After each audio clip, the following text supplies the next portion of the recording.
Stop it!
Hello, lovelies.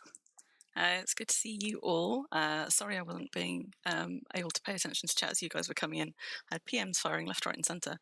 Hey Taka, hey Madoon, hey Moomin, hey Ruffle, hey Bun. I've got a couple of helpers in local because we've got we've got a rift camp spawned right by Thal. But actually, there we go. Tail end of Pride Month. Since we are at Thallspring, there are the Thallspring nymphs for my Pride Month loading screen. Right, let me turn that one off. Just a second. Right, okay, so we are at Thallspring. As you can see, there's a champion rift ogre literally right outside. And Ruffle and Wolfmire very kindly run over to help me deal with it. But actually, we've got something else that we can go and deal with first. If you are both, if you're both with me, hang on, I've got a surprise. Ruffle's got a horse. I might grab another one for Wolfmire because we've just got a little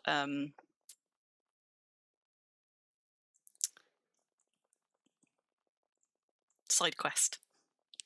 I just want to make sure that Wolf's actually clocked before I disappear anywhere. Anyway, so how are all of you? Hi, Myra. Oh, as in you can't hear me because there's a problem with my sound levels, or because you can't listen right now? Hopefully the latter. Right, we're just going to go through Thal. I'm going to grab a horse for Wolf. Ow, I see. Your head is full of... Oh, that kind of dye. I'm in worm mode. I was like, full of dye? Right, let's just grab this one. We can fit 3 people in a sailboat, right? I'm sure we can. Right, so I'm just going to give... Let's give Wolfmire perms on my horse. Can ride, apply. Right, Wolfmire, do you want to sit on my champion horse just down to the docks? Don't know if you're watching the stream, but you should be. Oh, maybe you can't lead it. Hang on. Oh no, you can. Good. Right. Okay. Down to the docks. We're just going to hop somewhere in a boat first. Then we're going to come back for that bloody rift ogre, and I'll show you where it is because it is literally like I logged in today to do my stream prep. Sailboat has room for 3. Super. And great, Wolfmire, you're in chat as well. Because I logged in to do my stream prep this afternoon, and this thing was looming, just absolutely looming right outside the gates. But. Right, let's go. Let's go over here. Hang on. It's Jake. Okay. So, if you all stop, hop off your horses. Ruffle, I think I've probably got permissions to lead yours anyway, but just in case, we'll check. What am I? Oh, wait, hang on. I'm by the wrong boat. That was helpful of me. I mean, it's fine. I'm just going to have to go around here a bit. So let me just lead that one. Lead that one. Magic. It's because I parked it around here. Sorry, guys. Sort of got a bit waylaid at the start of stream, but you'll see what we're up to in just a minute. So right, leading all 3 of those. Let me just set permissions to make sure that these guys can get in the boat. Wolfmire as a passenger. Right, Wolfmire, you should be able to hop in as well. We're hopping into the Saucy Sails. It's rare to have anybody but me or Calvert in the Saucy Sails, but yes. hop in when you're ready. Oh, you've turned your headset off as you can hear it. That's probably not going to be the best audio, but I guess it's better than nothing. I just want to make sure that all these horses are still following me. And yes, they are. Right, okay. So we're going to sail right by this rift ogre, and I will point it out to you. But actually, there's something bigger. Something bigger to go and have a look at. Yeah, Myra, what are you dyeing your hair bright and fabulous colours? Look at it. Look at the sod. So they were all over this desert, basically. They were... this is a cartography stream, despite what currently appears like I'm going to do cartography skilling. But there were... I logged into something like, I don't know, 5 or 6 rift jackals. I think just 1 rift beast. There was 1 normal ogre, and then there was this fucker. And I took the rest of them down, but this one, like, I sort of kited a whole bunch of scorpions at him to distract him. I tried running him into the Spirit Templar. It was not going well. But we're going to come back for him, which I suppose means I can take him off my target window for now, because we're just going to go over and visit something over here on the step first. I do have a ruffle too, chestnutish. Lovely, lovely, lovely. I can do it. I've got friends now. Yes. So that's why I've got Ruffle and Wolfmai here who are going to help me take the ogre in a second. But let me just check where I'm going. Let me just check where I'm going. Yeah, easy peasy. We've brought horses because we're going to have to just ride a little bit the other way. I could wish that the wind were a bit higher than it is, but we'll see. We're going as fast as we can. So yeah, my plan is to do, somewhat begrudgingly, do some skilling. Can't promise I'm going to do it well. I know how to skill cartography well. Like, I know the theory, but as we know, I have like a grasshopper brain, so it is super, super easy for me to get distracted. And also when I'm streaming as well, because I'm talking, I'm just not doing anything efficiently. But I got some pro tips from a pro cartographer about 2 years ago when I wanted to skill cartography last time, and I dutifully did it for like 1 bonus skill gain event, and then I put it down and I completely forgot about it. So we're back to do some cartography stuff. I'm also going to make myself a bunch of stamps. I've got all of the kit because I gave my last set away, I think. So I'm going to make myself a bunch of stamps. We're going to go and do some like potato stamping on maps and see how all of the stamps work. You know, it's a skill with not a lot of utility, but it's charming. And I was waiting for cartography skill for ages because I desperately wanted a war table. So I feel like it's one of those things that I probably should actually invest in. Hey there, Ilha. How you doing? You like a fight?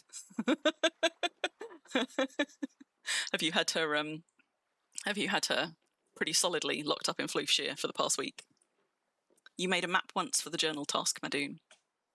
Yeah, I think I also did it for the journal task. Let's have a look. Oh, it's going to be one of the basic training ones, isn't it?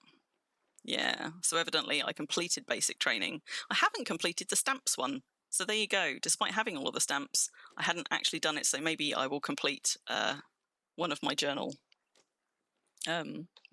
sets today. But we got a little bit waylaid, first of all, by the great fucking, like, rift ogre that spawned just over there. And then by somebody PMing me and be like, hey, come see a cool thing. So we're going to go see a cool thing. Then we're going to fight rift ogre. Then I'm going to do cartography skilling. I am. And also possibly some pottery, because I have to make my stamps and tink them up. I've got the gems and everything. Is going to be brilliant, she says. Cartography is honestly not the most interesting skill to watch, but it does make me move around a lot. So, you know. Right. Thallspring Island just there. That's how I triangulate everything, basically, on this lake. So it's all good. It's all good. Going where I'm meant to be going. The question is going to be, can I find my way back to my boat? Also, cool things! Yay! Hi, Vulcan.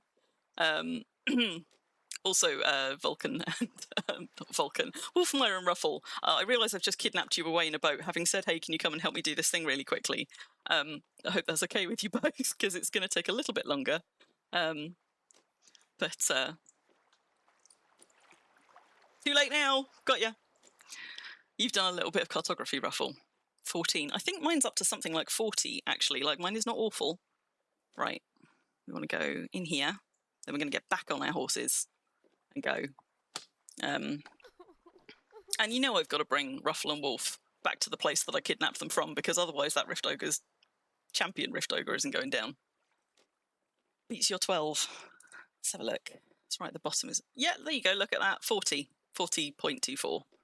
So I've got some. I also meant to set up like some things to track my skill, but I completely forgot that I was going to do that. So who needs it? Right. We're going to pull up over here. We're going to hop on our horses and hope that we're not too late to see a cool thing.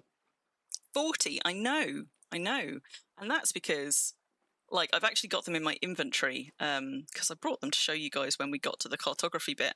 But I have done a grand total of 3 surveys so far to get me to 40.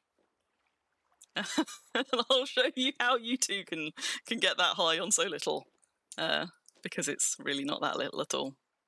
Right. Tell you what, let's pull up here. What is Ruffles? What is in Ruffles? Question mark. I'm not going to go looking in her backpack on stream. I mean, I totally have done that before, but I'm not going to now. Right, have I still got all the horses? Yes. Right. There's Ruffles. Wolf. There's my champ. And I'll hop on this one. And we're going to go for a quick ride.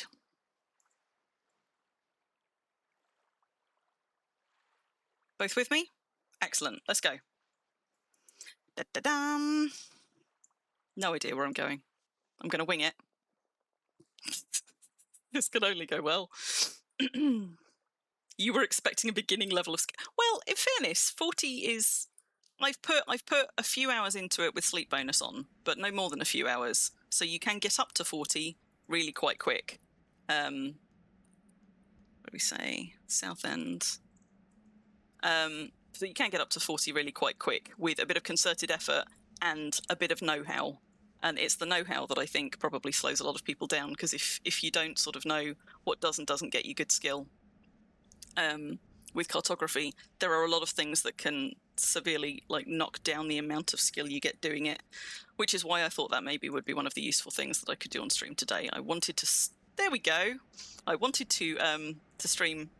I wanted to skill cartography more, but also it's one of the few things that I have a bit of insight on how to skill well, which means I won't necessarily do it well on stream. But, oh my goodness, there's a champ warg over there. So I'm just going to say hello in local. Whoa, whoa, and stop riding. And tell them that we're stream bombing them.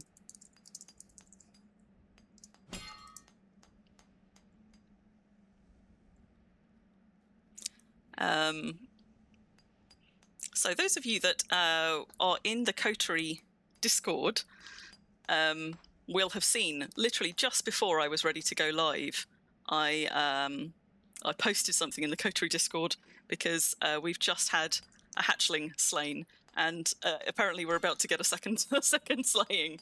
So there you go. You guys can come and see a live slaying with Exodus Hunters. Now let me just post for anybody. I think you're probably, most of you are probably in the Discord now, but just in case you're not, there's one there. Yeah, I was super hyped about it as well. I was looking forward to cartography for a long time, and then sort of, I don't know, the bittiness of it. Maybe it's something to do with the timing as well. I never quite got past that first couple of pushes to skill it. But I like what you can do with high level cartography. I appreciate that it's I'm deliberately not going into fight, but I'm just sort of here to stream. I appreciate what you can do with high level skill in cartography, but I also appreciate why what you can do with high level cartography does not appeal to a lot of people. A lot of people don't really see the point in cartography, and you know, I get that. It doesn't have a whole lot of utility, but it does have, if you like things like decoration, it has got a lot of deco utility. It just doesn't really have much in terms of gameplay value. It doesn't really enhance other skills. But if you're a deco fiend, which I am, it can be super for that. I think there's a lot of people with you there, Vulcan, who sort of just did it, finished the journal, and then that was kind of it. Hello, Tantail, how you doing? So,